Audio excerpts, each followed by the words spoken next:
Hello friends, welcome to খেল দুনিয়া।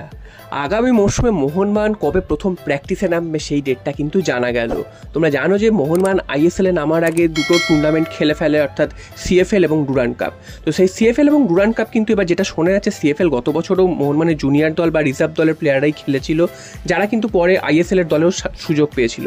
তো সেরকমই দল কিন্তু এবার সিএফএল এবং ডুরান্ড কাপেও নাকি সেরকমই দল নামাবে, সেটাই কিন্তু ডিসিশন হয়েছে মোহনবাগান ম্যানেজমেন্টের পক্ষ থেকে।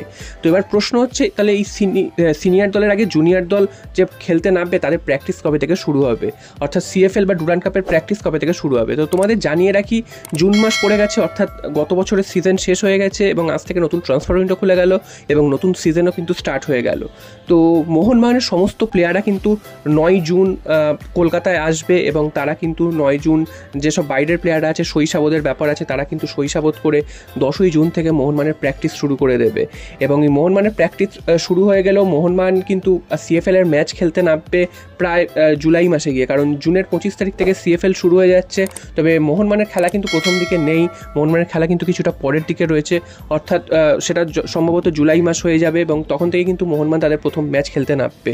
এবং তার জন্য কিন্তু বেশ 1 মাস বা 20-25 দিনের একটা ট্রেনিং বা অনুশীলন করতে হবে এবং যাতে তারা ভালো রেজাল্ট করতে পারে। গত বছর সিএফএলে কিন্তু মোহনবাগান শুরুটা ভালো করলেও শেষটা কিন্তু ভালো হয়নি, তারা কিন্তু জিততে পারেনি সিএফএল, এবং শেষ অবধি সিএফএল টুর্নামেন্টও কমপ্লিট হয়নি আইএফের অকর্মণ্যতায়। তো যাই হোক, এবার কিন্তু মোহনবাগান আবার সিএফএল এর জন্য ভালোভাবে দল গুছিয়েছে এবং বেশ কিছু তরুণ প্লেয়ারদের নিয়ে, তোমরা জানো যে লাস্ট 3-4 দিনে 4-5 জন প্লেয়ারকে নিয়েছে এবং কোচকেও কিন্তু নেওয়া হয়েছে।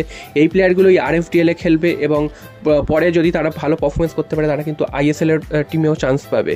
তো এই প্লেয়ারদের উপরও নজর থাকবে। গত বছর কিন্তু এখান থেকেই বেশ কয়েকজন প্লেয়ার, অর্থাৎ অভিষেক সূর্যবংশী, ফরদিন আলী মোল্লা, এছাড়াও কিন্তু সুয়েল আহমেদ ভাট, এরা কিন্তু এইখান থেকেই সুযোগ পেয়েছিল আইএসএল এর দলে। তো এই টিমটা থেকে কিন্তু খুব গুরুত্বপূর্ণ ভূমিকা পালন করতে চলেছে এবারের সিএফএল এ। এছাড়াও ডুরান্ড কাপেও কিন্তু এই টিমটা খেলবে, কারণ মোহনবাগান কিন্তু সিনিয়র দল। ডুরান্ড কাপের প্রথম দিকে হয়তো নামাবে না, পরের দিকে যদি নকআউটে যায় বা ফাইনাল সেমিফাইনালে যায় সেক্ষেত্রে কিন্তু সিনিয়র দল হয়তো খেলতে পারে। তবে প্রথম দিকে কিন্তু জুনিয়র দল, অর্থাৎ এই দলটাকেই কিন্তু ডুরান্ড কাপে নামানো হবে।